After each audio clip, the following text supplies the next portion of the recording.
America has given the world some absolutely stunning automobiles.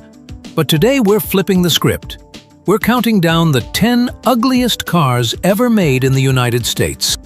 From Detroit's biggest blunders to space-age nightmares, number 1 is so ugly, it became a pop culture icon.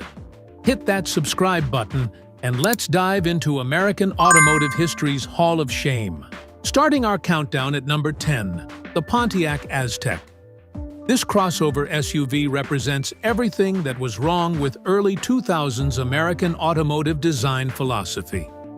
The Aztek looks like it was designed by a committee of people who had never seen each other's work. You've got angular cladding that doesn't flow with the body, weird proportions that suggest the designers gave up halfway through, and a rear end that looks unfinished. While Japanese manufacturers were creating sleek, cohesive crossover designs, GM decided to throw every trend at the wall and see what stuck. Spoiler alert, nothing stuck. The Aztek found its greatest fame as Walter White's ride in Breaking Bad, where its bland, forgettable appearance perfectly matched a character trying to hide in plain sight. Sometimes ugly serves a purpose. GM killed the Aztek after just 5 model years due to poor sales and brutal reviews. It turns out Americans actually do care what their cars look like, despite what focus groups might have suggested. At number 9, the Ford Edsel. This car is so famous for being ugly, it became synonymous with automotive failure in American business schools. That vertical grille opening, which Ford called the impact ring, looks like something that belongs on a kitchen appliance, not a car. It's been compared to everything from a toilet seat to, well, let's keep this family-friendly. Ford spent more on marketing the Edsel than any car in history up to that point, promising revolutionary design. They delivered on the revolutionary part. It was revolutionary in how spectacularly it missed the mark.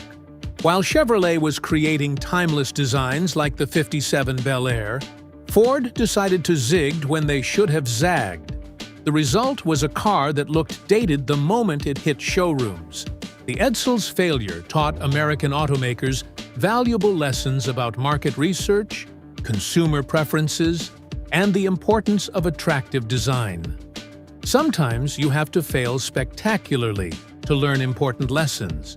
Number 8 brings us to the AMC Gremlin, American Motors' attempt to compete in the subcompact market by literally cutting a car in half.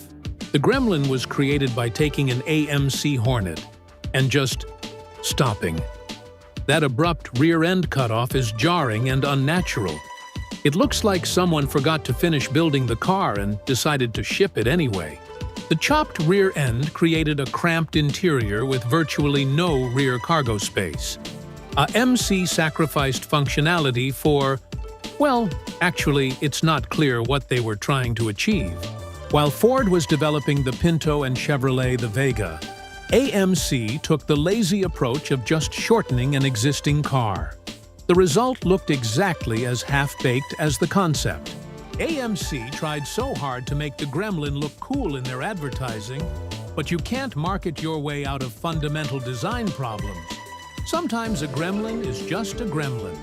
Despite its questionable looks, the Gremlin has developed a devoted following among collectors who appreciate its uniquely American approach to small car design. At number 7, the Chrysler PT Cruiser. This retro-styled wagon proved that sometimes looking backward is a bad idea, especially when you're squinting. The PT Cruiser's silhouette is its biggest problem. That high belt line, small windows, and bulky proportions create a claustrophobic appearance that's the opposite of the airy 1930s cars it was trying to emulate. Every design element screams, trying too hard to be vintage.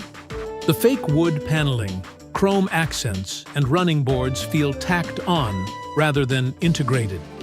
It's like wearing a costume instead of clothing. Here's the weird part. Americans initially loved the PT Cruiser. It was different when everything else was boring. But initial novelty wore off quickly when people realized different doesn't automatically mean good. Compare the PT Cruiser to the new VW Beetle or Ford Thunderbird Revival. Both managed to be retro without looking ridiculous. The PT Cruiser shows how easy it is to get retro wrong. Number 6. The Cadillac Cimarron. This car represents one of the biggest branding disasters in American automotive history. The Cimarron was literally a Chevrolet Cavalier with Cadillac badges and a higher price tag. GM thought Americans were stupid enough not to notice. They were wrong. While other luxury cars featured genuine leather and real wood, the Cimarron had the same plastic fantastic interior as its Chevrolet cousin. You can't badge engineer prestige. Imagine walking into a Cadillac showroom and seeing this next to a proper Eldorado or DeVille. The Cimarron looked like the Cadillac family's embarrassing cousin who showed up uninvited to dinner. The Cimarron damaged Cadillac's luxury reputation for years. It taught American manufacturers that badge engineering only works when consumers can't easily spot the deception. At number 5, the Plymouth Prowler. This retro hot rod tried to bring back the 1930s, but ended up looking like a theme park ride. The Prowler's front end is visually overwhelming and completely impractical. Those exposed wheels and cycle fenders work on a 1932 Ford Roadster, but look ridiculous on a modern production car. The proportions are all wrong for contemporary automotive design. The long hood, short deck, and high belt line create an awkward silhouette that doesn't know if it wants to be retro or futuristic. Chrysler built fewer than 12,000 Prowlers over 6 years, and most sat on dealer lots for months. Turns out, Americans weren't ready for cartoon cars in real life. Number 4, the AMC Pacer. This wide-body wagon is so uniquely American in its weirdness that it defies explanation. The Pacer is wider than it is long, which creates proportions that human brains simply aren't designed to process as attractive. It looks like someone inflated a normal car with a bicycle pump. The Pacer found its greatest fame in Wayne's World, where its ridiculous appearance was literally part of the joke.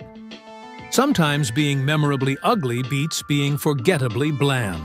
At number 3, the Lincoln Blackwood. This luxury pickup truck proved that Americans can make even practical vehicles impractically ugly. The Blackwood was based on the F-150 crew cab, but managed to be less functional while being significantly uglier.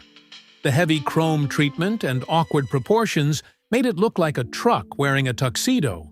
The bed couldn't carry anything dirty, wet, or remotely truck-like. It was a truck for people who didn't actually need a truck. Lincoln sold only 3,356 Blackwoods before mercifully ending production after just 2 model years. At number 2, the Chevrolet SSR. This retractable hardtop pickup truck represents American automotive confusion at its finest. The SSR tried to be a convertible, a pickup truck, and a hot rod all at once. The result satisfied none of these roles effectively, while looking awkward in all of them. Like the Lincoln Blackwood, the SSR's bed was too small and impractical for actual truck work. GM created a pickup truck that couldn't pick up anything substantial. The SSR eventually got a 400-horsepower LS2 V8, making it genuinely fast, but performance couldn't overcome the fundamental design confusion or the $40,000 plus price tag. The SSR lasted only 4 model years with disappointing sales. Today, they're cheap on the used market because most people still don't understand what they're for. And our number 1 ugliest American car ever made, the GM Dustbuster Minivans. The Pontiac Transport, Chevrolet Lumina APV, and Oldsmobile Silhouette. These space-age disasters prove that sometimes the future looks worse than the present. That nose! It looks like it belongs on a stealth fighter, not a family hauler. The designers were clearly inspired by aerospace, but forgot that cars need to look like cars, not alien spacecraft. The extreme wedge profile creates some of the worst sightlines in automotive history. The driver sits so low with such thick A-pillars that visibility is genuinely dangerous. The tragic irony is that these vans were actually quite practical inside.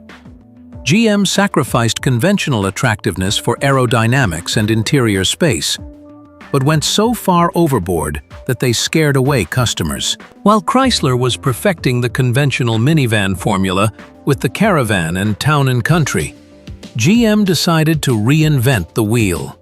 The wheel didn't need reinventing. GM eventually replaced these with conventionally styled minivans, proving that sometimes playing it safe is the smart move. The Dustbusters remain a cautionary tale about going too far, too fast. So there you have it. 10 uniquely American automotive disasters that prove bold thinking doesn't always equal good design. From the Aztek's committee confusion to GM's space-age Dustbusters, American innovation sometimes needs better direction. But these failures helped create today's beautiful American cars. Sometimes you have to fail spectacularly to succeed brilliantly. What's your favorite American automotive disaster? Drop your thoughts below, subscribe for more car content, and remember, they might be ugly, but they're our ugly cars.